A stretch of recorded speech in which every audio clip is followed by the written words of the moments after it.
Okay, here with Maury head basketball coach Brandon Plummer, his Commodores champions of the Norfolk Holiday Classic Tournament. How's that feel, Coach? Feeling pretty good, man. That was my first one of the year. First championship. Hopefully, I have many more come this year. But the first one feel very good. Yeah, and you came out tonight with the suit and tie look, looking all dapper up. Yeah, switch it up a little. Let's switch it up. It's a little bit like your old mentor, Darren Stone, a bit. But hey, tell me about this game. It was back and forth. I thought two great championship level teams, which is what you want to see in a game like this. What was the things you guys as a staff outlined with your guys? We knew that they had a very high IQ team. If you break principle, they're going to make you pay. So we made sure that we was going to stay solid with everything we did. A couple times we did make a few mistakes, but we capitalized on them. We didn't worry about the mistakes. Shots missed or turnover. We just kept playing, and we knew that's what we was going to have to do because it's a championship game. To be in a championship game and be two top 5 ranked teams in the state, you guys in Class 5, Handley in Class 4, you got to have a lot of parts that are working.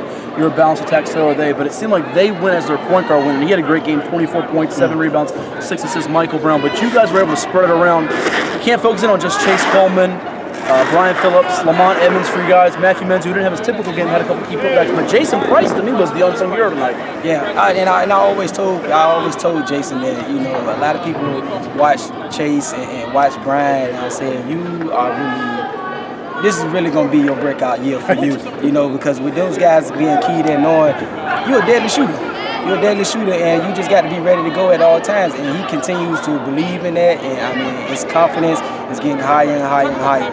And he's just a very key piece to this team. Well, towards the back half of last year, he started to show some flashes of it. But he had 17 points tonight, 5 threes. He can be your 5th leading scorer or your leading scorer. Right. And and on this team, we can really, between that first 5 and my first 6, anybody could be a leading scorer. But we preach that it's not about who puts the ball in the hole. Anybody put the ball in the hole, we don't care. We just want to win. We just want to win. We don't have no one man show, person averaging 20, 30 points. No, this ball is going to be spreaded around because everybody can play. I thought in the first half, I even tweeted this, that I thought what kept you in the game, the chance to take the lead, or right there was Brian Phillips, your MVP, his aggressiveness on both ends of the court. He was diving for loose balls, playing defense, getting some steals. And then Lamont Edmonds, his versatility on both ends of the court, playing inside or out. Yeah, both of them.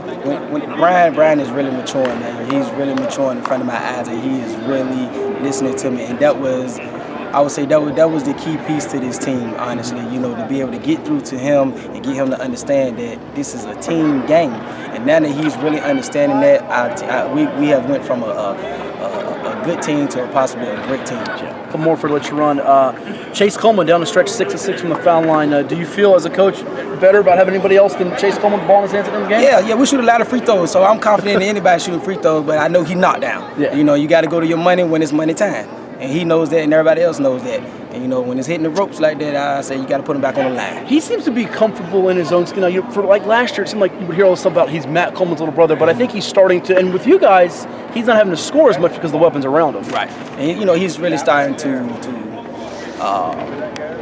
come into his own self. A lot of people want to say, yeah, that's Matt little brother, that's Matt little brother. And I told him, no, you Chase.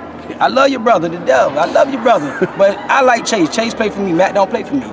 Matt, you play for me, and since the things that we were talked about one-on-one is like he's really listening and he understands like this is how I play my game. What's this championship do for you guys? We're only at the halfway point of the season, and you have a lot more goals to try to accomplish. What does this do for you? Give us more determination, more drive because we know this is a good championship. This is a good stepping stone to get to where we want to be at, but we know this is it. We know this is not it.